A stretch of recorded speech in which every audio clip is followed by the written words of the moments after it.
De acordo com o site Biblioteca Católica, o escapulário já foi um sinal físico de muitas graças extraordinárias alcançadas ao longo dos séculos.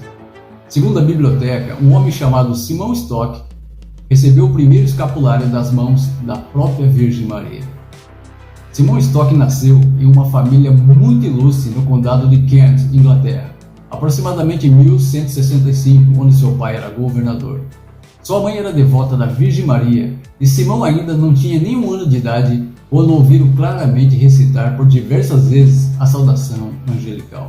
Aos 12 anos de idade, Simão começou a viver como eremita no oco de um tronco de carvalho, e daí vinha o seu apelido Stock, que em português significa topo.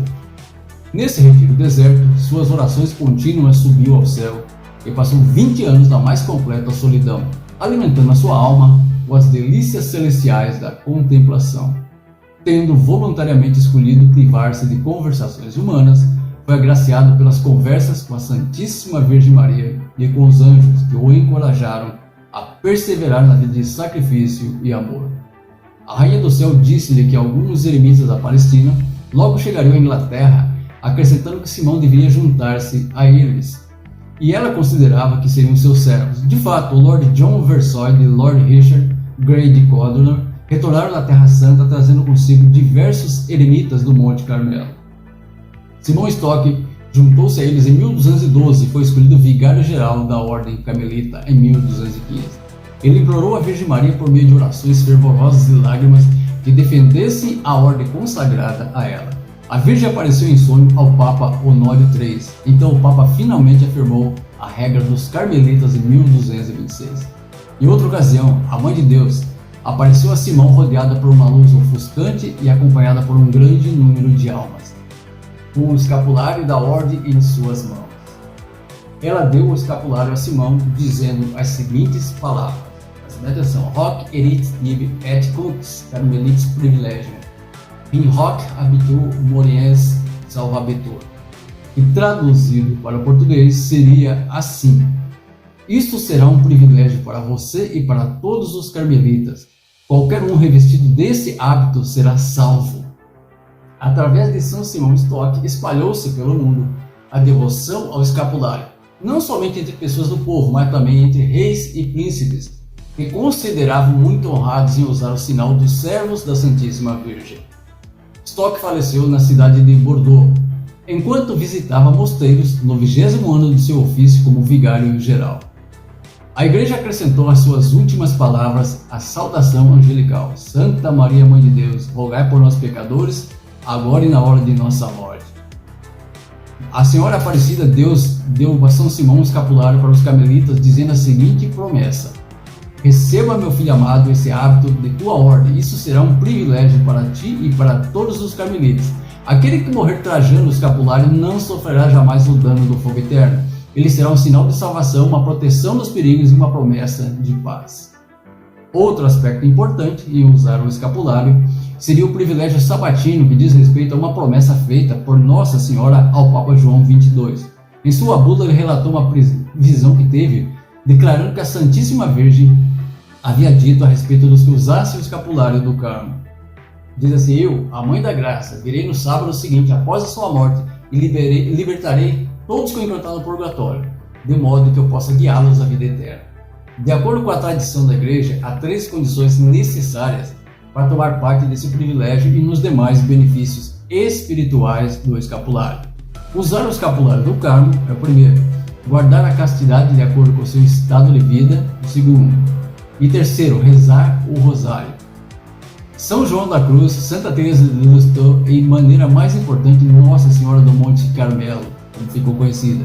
Para receber as bênçãos espirituais associadas ao escapulário, seria necessário estar formalmente investido no escapulário do Carmo, o que pode ser feito tanto por um padre quanto por um leigo a quem foi dada certa capacidade. Uma vez investido, tem-se perpetuamente tal investidura sem a necessidade de repeti-lo. Qualquer um, adulto ou criança que não for previamente investido, pode ser investido no escapulário do Carmo, que se dedicaram ao serviço dela e são membros da família da Mãe de Deus. O Papa Pio XII chegou a dizer: o escapulário é uma prática de piedade que, por sua simplicidade, aplica-se a todos e se espalhou amplamente entre os fiéis a Cristo para os seus benefícios espirituais. Em nossa época, o Papa Paulo VI disse que os fiéis têm uma alta conta às práticas devocionais à Santíssima Virgem, o Rosário ou Escapulário do Carmo. Em outro lugar, referiu seu escapulário como altamente recomendável por nossos ilustres predecessores. Agora que você conhece a fundo a origem e o uso do escapulário segundo a Igreja Católica, vamos comparar alguns trechos da fala da Rainha dos Céus com a Bíblia e ver se estão em harmonia. De acordo com a Biblioteca Católica, Simão Stock teria recebido o escapulário das mãos da Virgem Maria, a qual foi identificada como Rainha do Céu e Mãe de Deus. A primeira menção sobre a Rainha do Céu se encontra-se no livro de Jeremias, capítulo 7, versículo 18, que diz assim: os filhos ajuntam a lenha, os pais acendem o fogo e as mulheres preparam a massa e fazem bolos para a Rainha dos Céus. Mas, afinal de contas, quem é essa Rainha do Céu mencionada em Jeremias? Antes de tirarmos conclusões precipitadas, devemos analisar o contexto bíblico e não somente um versículo isolado. A frase "a Rainha dos Céus" aparece na Bíblia 2 vezes, ambas no livro de Jeremias. O primeiro incidente está em conexão com as coisas que os israelitas estavam fazendo que provocaram a ira do Senhor. Famílias inteiras estavam envolvidas em idolatria. As crianças buscavam a madeira que os homens usavam para construir altares para adorar falsos deuses. As mulheres estavam envolvidas em fazerem a massa para bolos e pães a serem oferecidas à Rainha do Céu. Jeremias 7,18. Esse título se refere a Ishtar, uma deusa assíria e babilônica, também chamada de Astarote ou Astarte, por vários outros grupos. A motivação das mulheres em adorar Astarote decorre da sua reputação como uma deusa da fertilidade, como ter filhos era algo muito desejado pelas mulheres na época. A adoração da Rainha do Céu era excessiva entre civilizações pagãs. Infelizmente, tornou-se popular entre os israelitas também. A segunda referência à Rainha dos Céus é encontrada em Jeremias 44:17, onde Jeremias está dando ao povo a palavra que havia recebido do Senhor. Ele lembra as pessoas de que a sua desobediência e idolatria causaram a ira do Senhor e ele iria puni-los com calamidade. Jeremias os adverte que maiores castigos viriam se não se arrependessem. Ele responde que não tem nenhuma intenção de abrir mão de sua adoração de ídolos, prometendo continuar a oferecer libações à Rainha do Céu, Astarote, e até não ir tão longe quanto dar-lhe o reconhecimento pela paz e prosperidade que uma vez desfrutaram por causa da graça e misericórdia de Deus. Não está claro onde se originou a ideia de que Astarote era uma consorte de Jeová, mas é fácil ver como uma mistura do paganismo que exalta uma deusa com o culto do verdadeiro Rei do Céu, o Senhor Yahvé. Pode levar a combinação de Deus a Astarote, já que a adoração da Astarote envolvia sexualidade ou fertilidade, procriação, enfim, etc. A relação resultante para a mente depravada seria naturalmente uma de natureza sexual. A Rainha dos Céus também teria dito que qualquer um que usasse o escapulário seria salvo. Em Mateus 24:13 diz assim: mas quem perseverar até o fim, esse será salvo. Mateus capítulo 24. Em Marcos 16:16 diz assim: quem crer e for batizado será salvo, mas quem não crer será condenado. Marcos 16. Em João 3,17 diz assim: porque Deus enviou o seu Filho ao mundo, não para que julgasse o mundo, mas para que o mundo fosse salvo por ele. João capítulo 3. Em João 10:9 diz assim: eu sou a porta, se alguém entrar a casa por mim, será salvo. Entrará e sairá e achará pastagens.